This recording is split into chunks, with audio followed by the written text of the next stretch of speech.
When I first heard that I had been selected to give a TED Talk, I was amazed. But once I realized what had happened, I began to get nervous.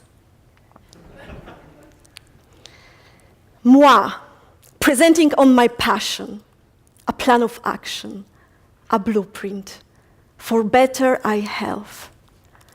Better eye health for 289 million people visually impaired worldwide, including 39 million people who are blind and 280 million people whose vision condition cannot be fully corrected using spectacles or eye surgery.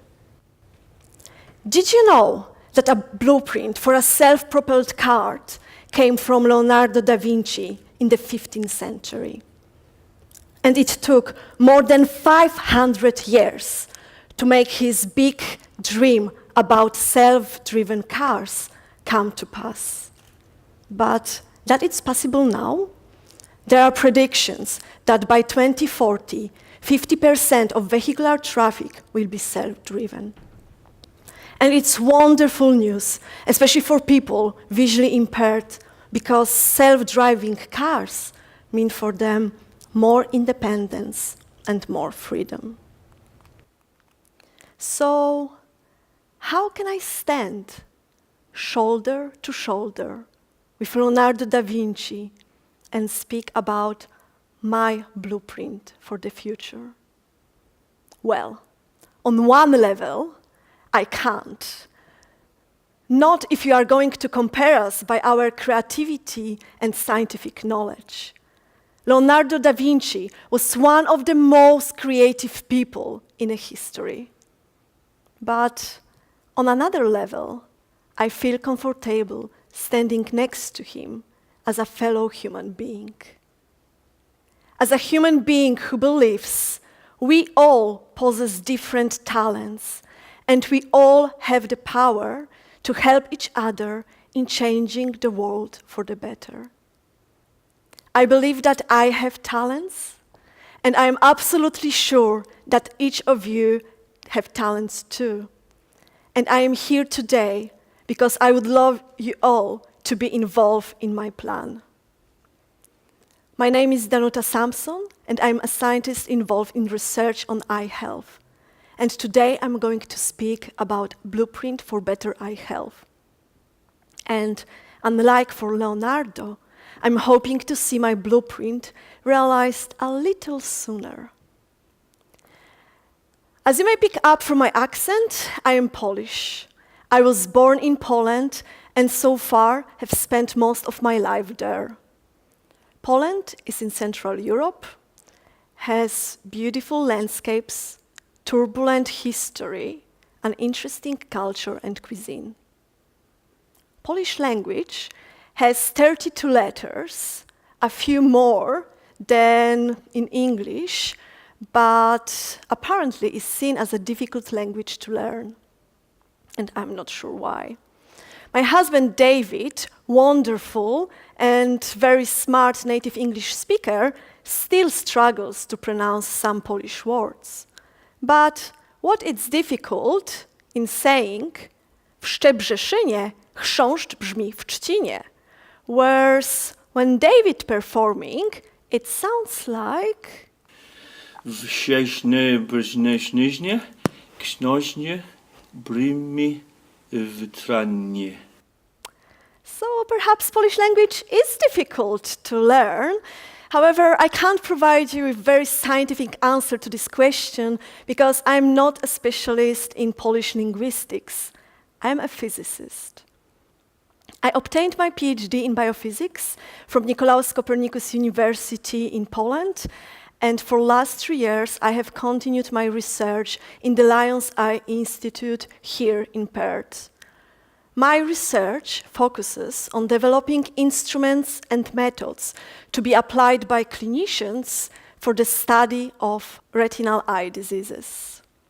Although human eye is very small organ, a size of the ping pong ball, It has more than 2 million working parts and is the second most complex organ in our body, just after the brain. Human retina is a light-sensitive detector at the backside of the eye, and it's a very important component for our vision. If the retina does not work properly, our vision can be impaired or lost.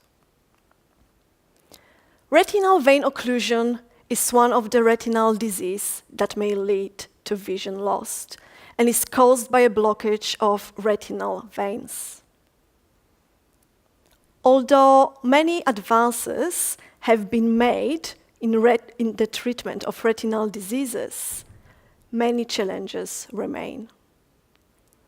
One of the challenges is lack of tools to monitor how single retinal cells change as a disease progresses or in response to treatment. As a result, our knowledge of how disease affects the retina is still very limited, and development of more effective treatment is slowed. However, good news is that there is many research groups in the world working on this problem. And they work very, very hard because motivation is real. Motivation are people. Children and adults who suffer from eye disease, and this disease not only affects their vision, but also impacts on their well-being, communication, and relationships. Unfortunately, aging of world's population will cause big increase in the number of people affected. So we have a growing number of people who will become visually impaired one day. We have children and adults who often feel lonely, isolated from the society. We have a disease we don't fully understand without the right tools to watch it. What should we do? I have spent quite a lot of time discussing this topic with my local and international colleagues, scientists and clinicians, as well as with people visually impaired. We all agree that blueprint for better eye health needs to involve 3 aspects in parallel: diagnosis, treatment, and well-being. And that blueprint is us. We all working together for better eye health. Visually impaired people, society, schools, doctors, scientists, and decision-making bodies. So, what is the plan? First of all, wouldn't it be brilliant if we all could become more empathic towards visually impaired one? Schools and teachers could teach children how to form friendships with their disabled colleagues, to help address their loneliness and equalize rights for a joyful life in the community. There could be special activities undertaken at schools. For example, we could design and produce special glasses that simulate visual impairment, give it to children with normal vision, and ask them to play some simple games with their visually impaired colleagues. To be able really understand a problem and therefore to build up empathy for it is best by directly experience it. Moreover, as a society, we should create more opportunities to actively involve visually impaired people in our communities. We should give them more opportunities for paid jobs. At the moment, unemployment rate for them, it's about 60%. And visually impaired people, they want and they need job as anyone else. They want and they need to be productive members of the community. For better eye health, we also need to improve eye health systems, starting with making sure that doctors have opportunity to spend high-quality time with their patients. A few months ago, my own father was diagnosed with retinal vein occlusion, and his sight is likely to worsen over the coming years. He asked the doctor, what next? And the doctor replied, well, there are some therapies available that you have to pay for, but now you have to go because there are other patients waiting. My dad was left with many unanswered questions. What does some therapies mean? Are they safe? Will my vision come back? If we really want to understand disease and provide the best treatments, then patients need to be involved effectively. How my dad, a person without medical knowledge, can decide what next? How he can be ready to spend all of his savings to fight for his sight? Patients need to feel that doctor cares, and they need to have their condition and choices fully explained to them.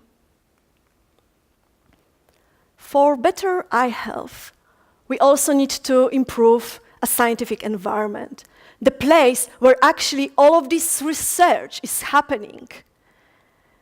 Many researchers share the view that a pressure to obtain external funding and fixed-term employment contracts, often for 1 year at a time, causes questionable research practices. The same pressure pushes them to spend too much of their time and energy to advertise their discoveries too enthusiastically and too soon, giving false hope to their patients. I have heard so many stories from people visually impaired that they heard on news about breakthrough in eye research. They became very enthusiastic about it, perceiving hope for themselves, which quickly turned into disappointment because advertisement was far ahead of reality. So our blueprint seeks to replace competitive ecosystem with more collaborative one. And universities and funding bodies need to provide the best research environment for researchers, and they have to make sure that they promote transparent, honest, and inclusive collaboration.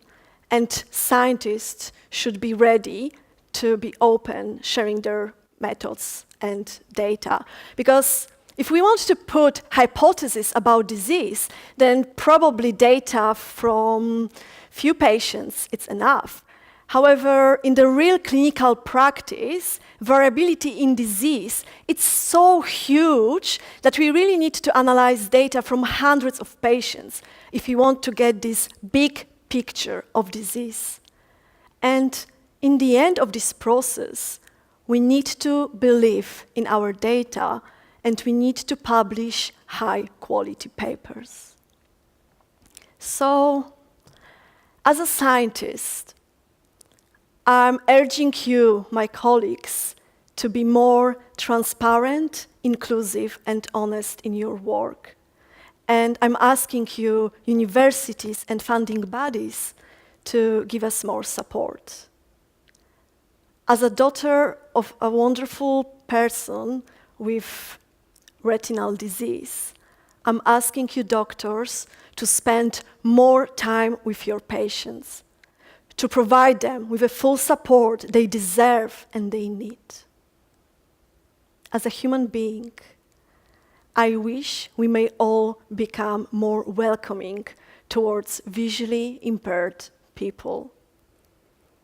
If you know that in your local communities there are people visually impaired, visit them, offer to go out, perhaps form a friendship in time.